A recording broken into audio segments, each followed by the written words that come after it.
Hello friends, I hope you all might be doing well. My name is Divyani Sharma और आज मैं आपसे बात करने वाली हूँ कि हम लोग को हमेशा एक कन्फ्यूजन रहता है कि हम लोग तो यहाँ सिर्फ इंसान आए थे, फिर ये जातिवाद ये सब कैसे शुरू हुआ और कहाँ से शुरू हुआ। ये सब शुरू हुआ 1750 में।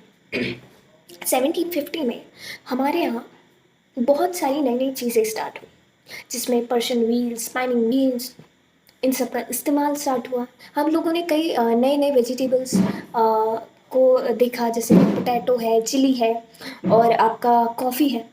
इन सब से हम रूबरू हुए। दूसरी चीज़ ये है कि हम लोगों ने ट्रैवलिंग करना स्टार्ट करी। फार्मिंग्स भी होने लगी थी। फार्मिंग्स होने लग गई थी तो कुछ लोग थे जो अपनी ही लैंड पे फार्मिंग किया करते थे और दूसरे लोग थे जो कि दूसरों के लैंड पे फार्मिंग किया करते थे। यही वो टाइम था जहाँ पे जातिवाद स्टार्ट हो गया था, क्योंकि अमीरी और गरीबी का फ़र्क आना शुरू हो गया था।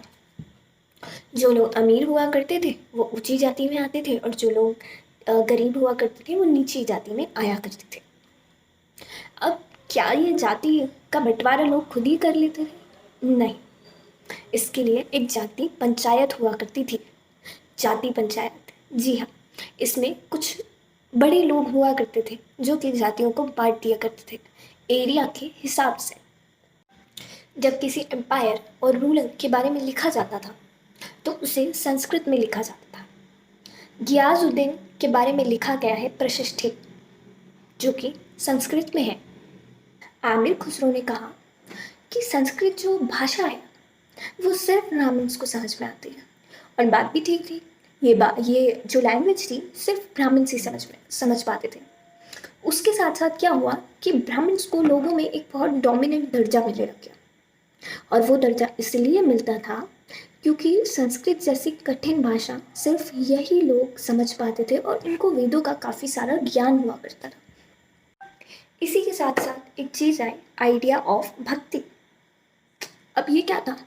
आइडिया ऑफ भक्ति का मतलब था कि लोग समझने लग गए थे कि हमें पूजा करने के लिए, अर्चना करने के लिए किसी भी पंडित की ज़रूरत नहीं है, और लोग खुद से अपने अपने देवी देवताओं को पूजने लग गए थे। ये वो टाइम था जब हमारे यहाँ बहुत सारे नए नए देवी देवताओं की भी पूजा होने लग गई थी।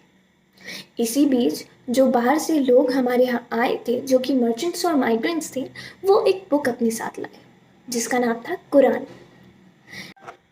Muslims used to worship this book, and they used to say that there is only one God, who is Allah. अब मुस्लिम में भी दो टाइप के मुस्लिम्स हुआ करते थे, एक थे शिया और दूसरे थे सुन्नी।